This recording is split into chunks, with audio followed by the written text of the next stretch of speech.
Hello guys, welcome back to our YouTube channel Million Mantra. आज हम फिर से एक बार जुड़े हैं आयुर्वेद के स्पेशलिस्ट वैद्यराज पंडित अरविंद शर्मा जी के साथ, जो कि मौजूद हैं। बहुत बहुत स्वागत है आपका पंडित जी। आज का जो टॉपिक है वो है पैरालिसिस। बिकॉज अगर हम देखें तो पैरालिसिस मेनली ऐसी खतरनाक बीमारी है, ऐसा डिज़ास्टरस डिजीज़ है कि इसका इलाज बहुत बार नहीं भी हो पाता, जिसकी वजह से बहुत सारी लोगों की जो प्रॉब्लम है वो लाइफ टाइम चलती रहती है। और पैरालिसिस को अगर हम थोड़ा साइंटिफिकली डिफाइन करें, सो रिपोर्ट्स कहती हैं paralysis occurs when you are unable to make voluntary muscles movements and a nervous system problem causes paralysis. ये नसों की बीमारी है बेसिकली। आपकी नर्वस सिस्टम जब काम करना बंद कर देती है, या आप कहें कि नर्वस सिस्टम में प्रॉब्लम्स आ जाती हैं, तब पैरालिसिस होने के चांसेस बढ़ जाते हैं। अब थोड़ा सा बात कर लेते हैं इसके सिम्टम्स के बारे में। अगर आपके अंदर ये सिम्टम्स देखने को मिल रहे हैं, सो पैरालिसिस होने की संभावना, चांसेस बढ़ जाते हैं। A steady loss of feeling, a muscle control, tingling और नम्बनेस इन योर लिम्स। एक तरह की आप कहें नम्बनेस, जिसको हम हिंदी में बोलेंगे सुन्न हो जाना आपके हाथ पैरों का एकदम से, और टिंगलिंग, आपको एक तरह की हरकत फील हो रही है आपकी नर्वस सिस्टम में, आपकी नसों में। तो आप एक बार इसको देख लें, चेक ज़रूर कराएं कि कहीं ये इशारा पैरालिसिस की तरफ तो नहीं है। पैरालिसिस में बहुत सारी डिफ़िकल्टीज होती हैं, जैसे कि ब्रीदिंग, कॉफिंग, रिस्क होता है कि आपके साथ बहुत सारी ब्रीदिंग से रिलेटेड भी प्रॉब्लम्स आपके बॉडी में अकर कर सकती हैं, आ सकती हैं। साथ ही साथ ब्लड क्लॉट्स का जमा हो जाना बॉडी में। जो ब्लड क्लॉट्स हैं, जो खून की मात्रा है, वो एक साथ इकट्ठी भी हो सकती है, जिसकी वजह से आपको बहुत सारी और भी गंभीर बीमारियां हो सकती हैं। उसी के साथ डिप्रेशन और एंजाइटी भी इसका एक साइड इफेक्ट माना जाता है। शरीर में किसी खून का थक्का जम जाना, वो दिमाग की नसों में होता है, न्यूरो में। ये एक पक्षाघात रोग है।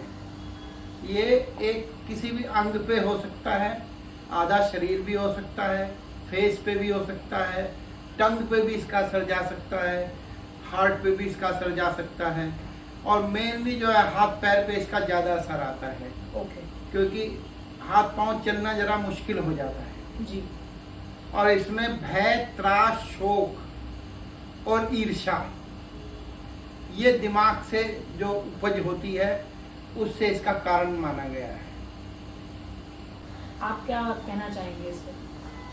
शहरों की जिंदगी इतनी स्ट्रेसफुल हो गई है कि आज नवयुवक अपने काम में इतना स्ट्रेस हो गया, दबाव में आ गया है कि वो अपने स्वास्थ्य को स्वस्थ नहीं रख पाता, क्योंकि उसका लाइफ स्टाइल चेंज हो जाता है। ना भोजन का उसको ध्यान टाइम से हो पाता जी। और ना नींद उसकी पूरी हो पाती, और वो ओवर एग्जर्शन में आ जाता है।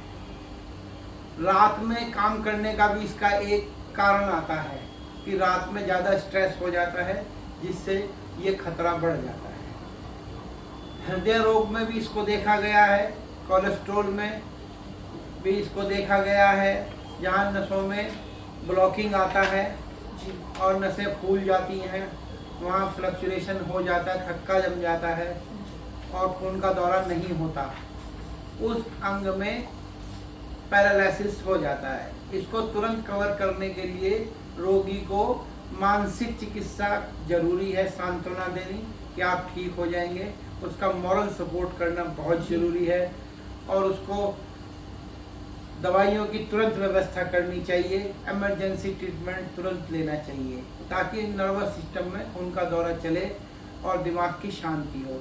इसमें मुख्यतः रक्तचाप का ध्यान रखना बहुत जरूरी है। ब्लड प्रेशर, हाँ, क्योंकि ब्लड प्रेशर जो है, रक्तचाप, वो ऊपर नीचे हो सकता है।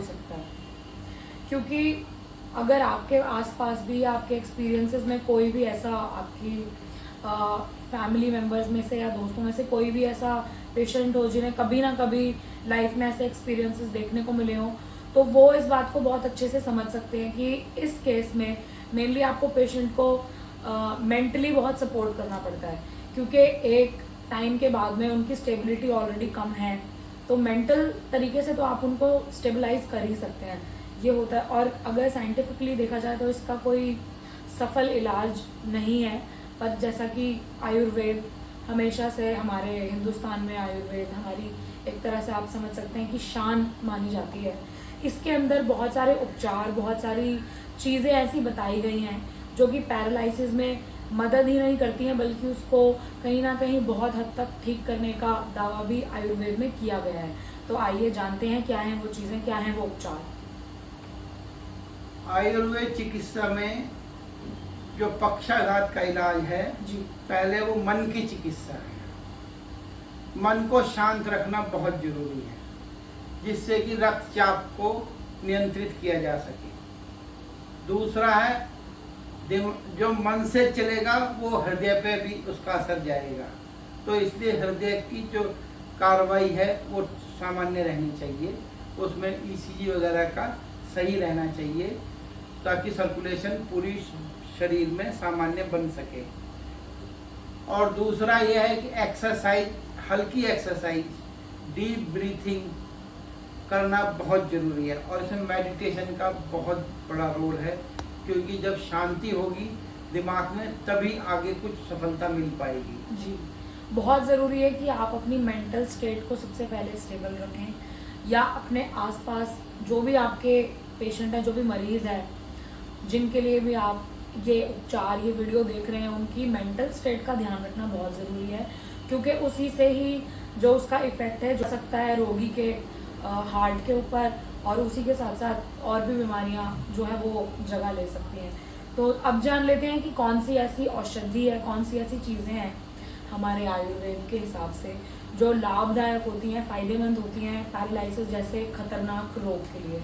तो आयुर्वेदिक चिकित्सा में स्नायु रोग आया है। ये स्नायु रोग, नर्वाइन जो जितने भी डिजीज हैं उसमें गिना जाता है, एक्सरसाइज से, दवाई से और सिस्टम से, क्योंकि सिस्टम तो नेचुरल लाना ही पड़ेगा। जी, बिना सिस्टम नेचुरल लाए आप इसमें सक्सेस नहीं हो सकते।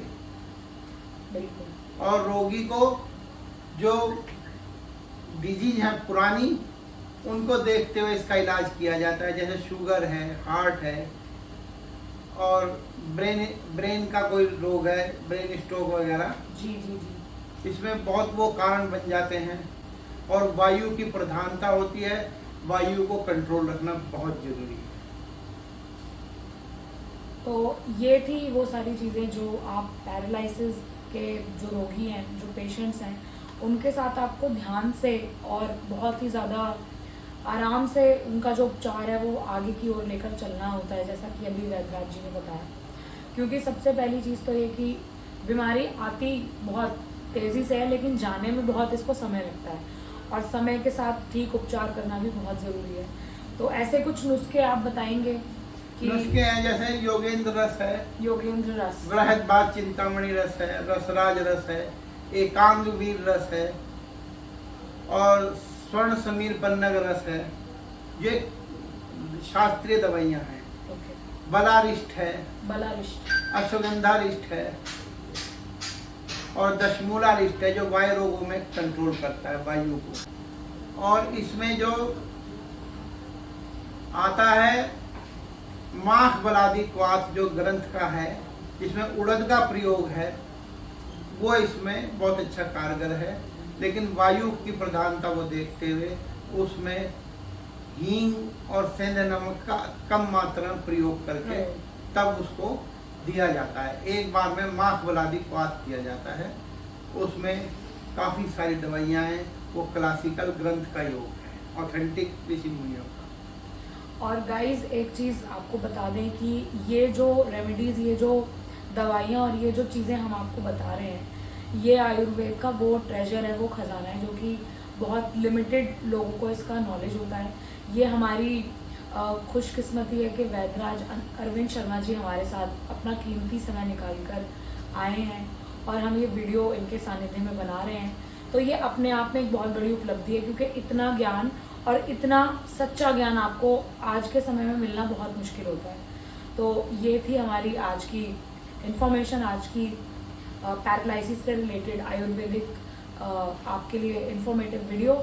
इसी तरह जुड़े रहिए और हम आगे भी आपके लिए बहुत सारी ज्ञानवर्धक, बहुत सारी इंफॉर्मेटिव सीरीज लेकर आने वाले हैं। Thank you for watching, guys. Don't forget to share and like the video and press the bell icon for more updates and latest videos. And don't forget to subscribe our YouTube channel Million Mantra.